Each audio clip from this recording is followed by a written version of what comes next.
Welcome back to another episode of The Story That Built Her. This is where we go behind the scenes and hear the real raw stories that are behind every woman, every brand, and every business. And today I'm super honored to be speaking with Lace Flowers. Hi, Lace. How are you? Hello, Monique and listeners. Very well, thank you. I hope you're well too. So tell me where in the world you're joining from. I am joining you all the way from Bogotá in Colombia, South America. I love it. And this is one of my favorite stories with you is how you met your husband. So tell everyone this story.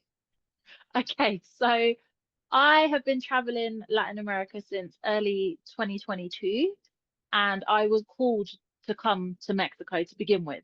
So I was like, okay, I've never been to Mexico. I don't know anyone in Mexico. I don't speak any Spanish, but hey, never ignore the intuition. So off I went. And long story short, went through Mexico, went to Guatemala, and now I was in Dominican Republic. And I was like, hey, where am I going next? And that's when the nudge came again, and it said Colombia, and I was like, why? But I was like, okay, if that's where we're going, that's where we're going. So about 4 or 5 days later, I was booked on a flight to land in Bogota, and my eldest child had found our Airbnb, which I ummed and ahed over for ages, and eventually I booked it. So checked in, and I think it was like a day or maybe a day and a night later is when I first laid eyes on my partner, Pascual, and I was like, oh my, this is what the blokes in Colombia look like. We're in for a treat. So, and that was that. He gave me this huge smile, beautiful smile. And I was like, oh my gosh, he's absolutely gorgeous. And then I was like, no, but he's too young. And my eldest child was like, nah, nah, nah, nah, nah. He's really nice. He's really nice, mum. And I was like, he's too young. Can't go there. So he didn't speak in English apart from hello. My Spanish was pretty poor, but I knew more than hello. So it was kind of like a month of smiling and smiling. And then the night came before we were going to check out because we were flying to the Caribbean coast in Santa Marta. And I thought, okay, well, I think it's inappropriate to wait for him to ask for my number because, this is work and blah, blah, blah. I didn't want to put him in a position. So I was like, hey, I'm going to be brave, go out there and ask before I leave because I know I don't want to not ever see or speak to him again. So I went Mm. out, I asked for his number, and yeah, he gave it to me. And we kept in touch for 5 months that I was in Santa Marta. And he said, hey, I really want to see you again. I want to spend time with you. I'm going to wait for you. I don't care if you leave the country and come back, I'll still be here waiting for you. And I really fought it because I was like, he's a lot younger than me. He's 12 years younger than me. And I was like, oh, I don't know, I don't know, I don't know. But eventually I said yes. And I was like, okay, I'm coming back. I'm coming back. And the rest is history. I'm still here. Still here. I love it. And And I he was I there. love that you weren't willing to leave and have that sort of what if, hanging. It's Mm, like let's keep the conversation going and at least give it a chance. yes, yes. I didn't want to walk away knowing that that was going to be it. I couldn't do that. So I didn't. And I'm glad I didn't. Me too. Me too. Ah, yeah, that's the thing is you just follow the nudges. Actually, I met my husband in Tucson and I got to Tucson. I went from Nairobi, Kenya to Colorado. I threw a dart at a map and it landed on Tucson. I'd never been there, didn't know anyone there, but I moved there and I met him a few months Wow. later. Yeah. So I love how life will put you where you're meant to be, right? Absolutely. Wow. That is a story and a half. You threw a dart and there he was. There he was. Yeah. Where I got my apartment, it was maybe like a mile or two from him. Like we were neighbors, it was like we were just right down the street from each other. So, we make it where we're meant to go and then Yes, it's just our job to, take the next steps. absolutely. One of the things that really stood out to me when I saw your stuff on social media is how you're passionate about food and teaching kids about food and cooking and everyone knowing where your food comes from and knowing how to feed yourself. And I think that this is a skill set that is, it's bonkers that everybody doesn't do this, right? Like for our grandparents, if, Hmm. if somebody didn't know how to cook, it's like, what's wrong? Yes.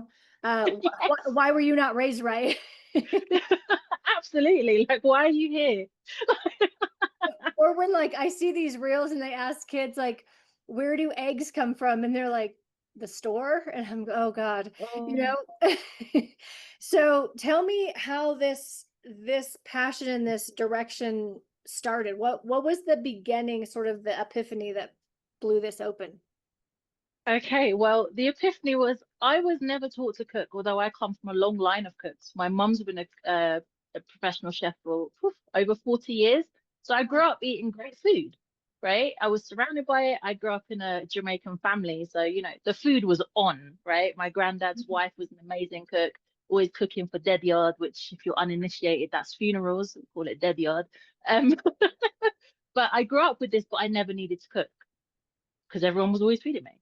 And that True. was all good and well until I got to university and I was like, oh, now I'm on my own. Now I have to cook. Wasn't a problem. I would just buy stuff that I grew up eating and was like, I'll figure it out. And if I got stuck, I'd ring my mom or ring my grandma and say, hey, I'm trying to recreate, the soup or the wings or whatever it is, tell me what to do. And that's how I really learned to cook. But what really got me was at university, you know how it is, you live with a bunch of other people you never met before. And I'm in this hall with 8 other young adults. And one, I think it was an afternoon, went into the communal kitchen and Mm. there was Chris with this tin of baked beans. And he was panicking, like he was hyperventilating, he was all red, he was freaking out. And I was like, hey, buddy, what's wrong? And he was like, there's no cooking instructions on this tin and I don't know what to do.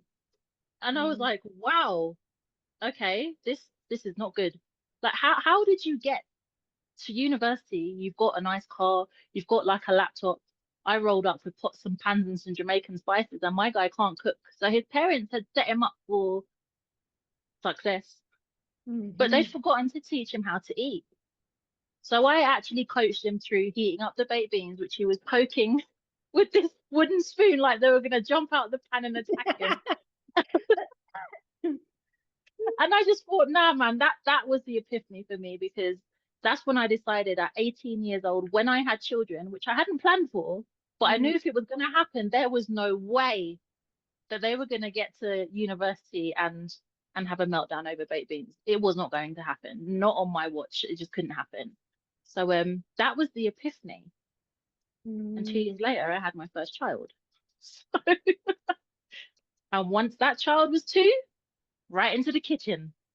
And now we're like 18 years later. Wow. Yeah, I love that, and I get it. It's like you were surrounded by it, so it didn't feel like it was a need, but then you realized, "Oh my gosh, I've got to create it." This is how I learned how to cook my first thing. The Food Network came out. Emeril Lagasse had his show. Oh, So yes. I would watch him and then I'd run to the kitchen and I'd try to grab something that was similar. Then I'd watch him and I'd go try to recreate it. And so every day it was like, just try to make what Emerald made in his show that afternoon. Or Love like it. you said, okay, grandma makes this. I wonder if I can recreate it. This is one of our favorite practices because we traveled so much and, my boys spent the first 5 years of their life overseas. We'll be like, you remember Wow. that thing we had in such and such place? What if we tried to recreate it, and you just Yes. play and try to figure it out and make it taste as good as they did it. So, one of the things that you talk about a lot is how there was just no way that your kids weren't going to have these skills. And I love this. And I'm a mom. I know it takes more time and more effort to shop with them, to cook with them, to put them in the kitchen. There's going to be messes. There's going to be that, you have to have patience and all this. Hmm. Yes. However, if you don't put them in the kitchen when they're babies and when they're little, and then you try to bring them in, when they're 14, it doesn't work very well. Hmm. Yeah. Yes. It's a lot harder. It's a lot harder. Can be done, but it's a lot harder. A lot harder. And this is the thing I see, at least in the US, like people eat absolute crap here. Like I wouldn't even call it food, and they're completely addicted to it. And they don't even know what good food tastes like. They don't know what homemade food is. And Yes. once they're hooked on it and once their taste buds are set on that, I mean, you offer something that would be, you don't think it's even out, or like you want a Caesar salad, or you want to, even like a chicken noodle soup. Oh no, no, no. They don't want that because they just want the salt and the sugar and the corn syrup and the fast food Yes. and the oh my God, the energy drinks, and all of that, Oh, things which from the devil. exactly They when I really are things from the devil. yesterday I took everything I had. I was at the grocery store and I passed by the 16-year-old girl that got a Red Bull and it was like, I just wanted to be like, don't do that to yourself. But Yes. what would you say to the parent that's like, I wouldn't even know where to start. Like maybe they don't even have that much confidence in the kitchen, much less to teach their kids. Where can people start? What's some start jumping off points? Where you can start is really, really small. Start by making picnics together, sandwiches, Mhm, the mhm. simplest things you can think of. Go to the store and get your kids to pick things up, smell them, the fresh food. What here would you like to taste? Should we make a fruit salad? Really simple things. So start there and just start. I think that's the main thing. Start and start small where you feel comfortable. Don't freak out about messes. Yes, it's going to happen, but you can clean them. And again, if you start really small with making sandwiches, your whole kitchen is not going to explode because you made a picnic. Like, you So know? true. And you know what? I love this idea, Lace, because we would do this. We would be like, we're gonna go. Yeah, I mean, the picnic is 10 feet out this door, right? But we'd be like, we're gonna have a picnic lunch, or we're gonna eat it on the lawn, or we're gonna eat it right here, or we're gonna go to the park or whatever. And they loved it. It was like better than any other treat. Like they just lost their minds. It was so fun. We even got a picnic basket, and like you said, just a few simple things, but Hmm. the whole experience is so fun for kids, and you don't have to get fancy. You don't have to, No. be in the kitchen for 3 hours. You don't have to go over the top. I love that idea. Another thing that I found my boys love to do from little, and they still love to do it. And now they'll do it on their own, is Hmm. simple charcuterie boards. Just, you know, put a little fruit and a little cheese, a little meat, a Yeah. little cracker, what just even just pick stuff that's already in the cupboard and in the fridge and just arrange it on a Little pick a mix look. board. Yes, exactly. Love it. Yes.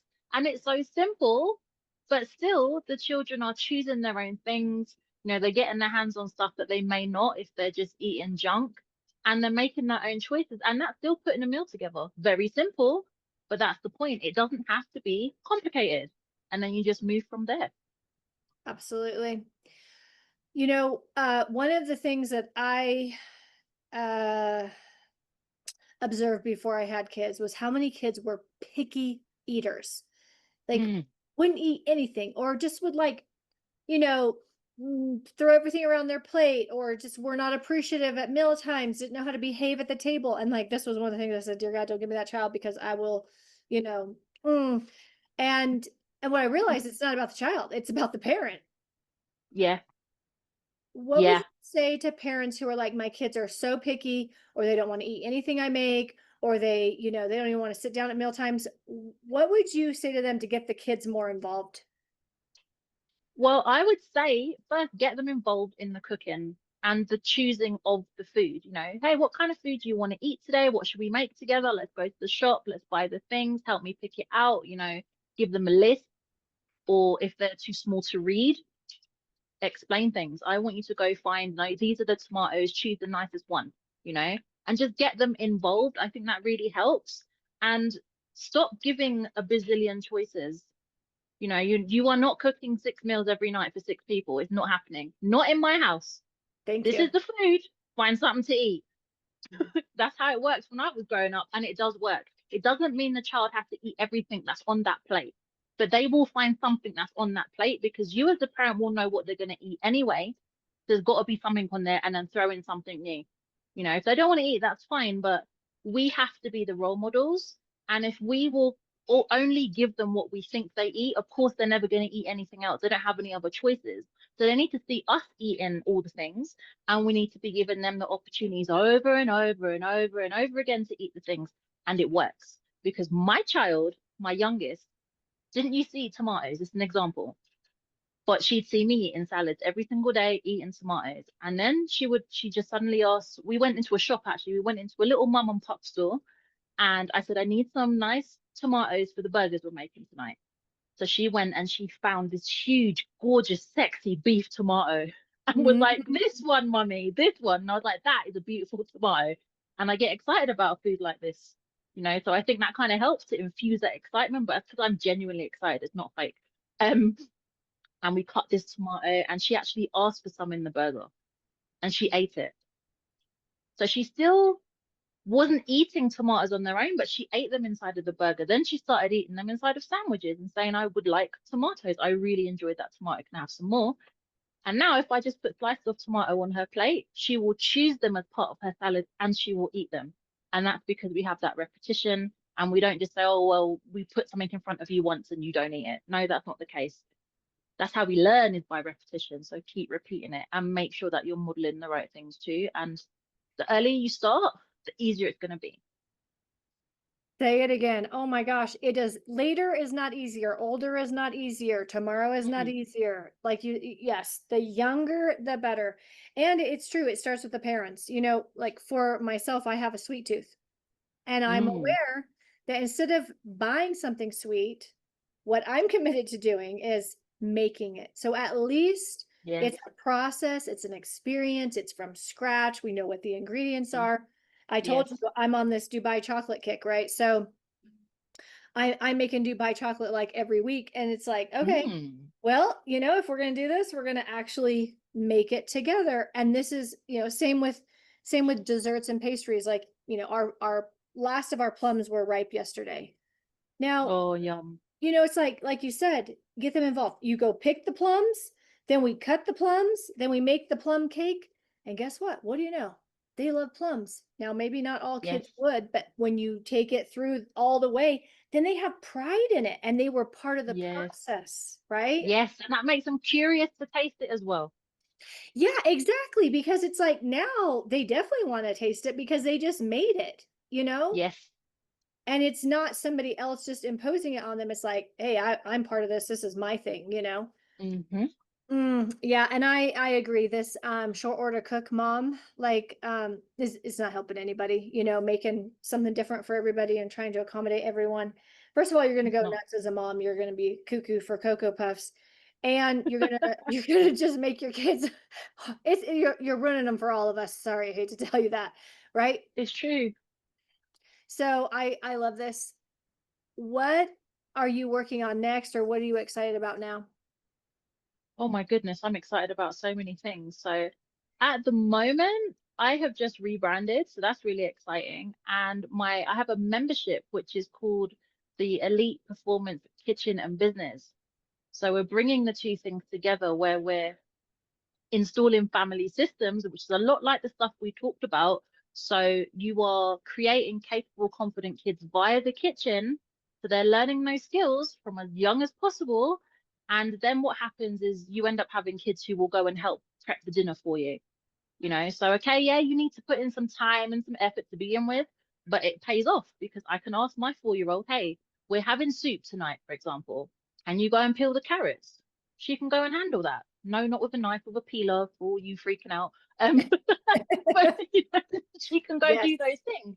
So, and that's the thing. Everyone is then contributing to the building of the empire, which is what we are as the entrepreneurial mums, dads, families. That's what we're doing, and the kids are doing their bit. And then we've got the business optimization. So very, very excited about that. And it's something I'm not just bringing to necessarily just one entrepreneur at a time. We're taking this to companies, we're taking this to organizations where we're filling that gap because no one's teaching this stuff. I'm the only person in the world that is doing this stuff as a entrepreneurial families systems architect. Big mouthful, but that's what we're doing. So very excited about that. I'm very excited about the Flavor Room, which I'm the co-founder, where again, we are bringing what I'm doing into this. And it's also about leadership and elevating entrepreneurs of color and diverse backgrounds, putting ourselves on the map again, because we only have to look at what's going on in the world right now to understand exactly why this is needed. So that's really exciting. Lots of collaborations, lots of partnerships, lots of deals being done, even from hospital beds.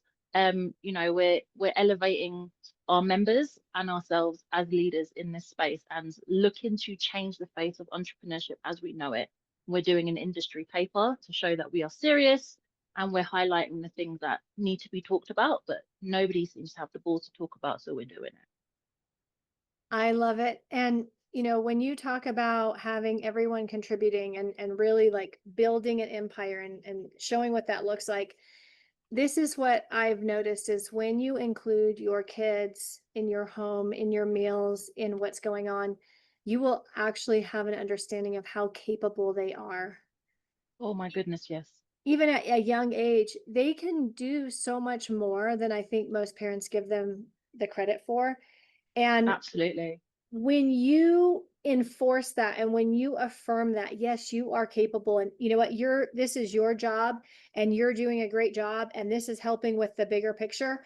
I mean, think about that being layered on for years. By time they go out into the world, they're a completely different person than the child who doesn't have that. So I think what Yes. you're doing across the board is amazing. Lace, where can people reach out to you? How can they connect with you?